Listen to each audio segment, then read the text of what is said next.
আমার রাসূল ইরশাদ করেন, মান তাওয়াদ্দা নাহওয়া উযুই হাযা সুম্মা কামা ফারাকা রাকাতাইন লা ইউহাদ্দিসু ফীহিমা নাফসাহু গুফিরা লাহু মা তাকাদ্দামা মিন যামবি।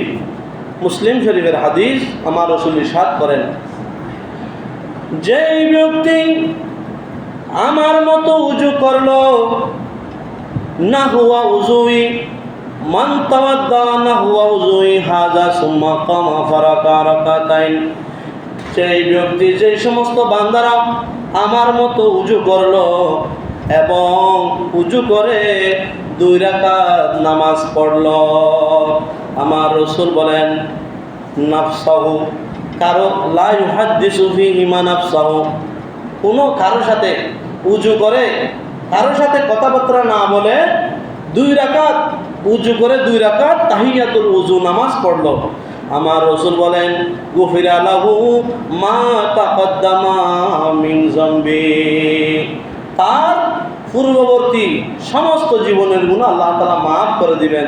জোরে বলি সুবহানাল্লাহ।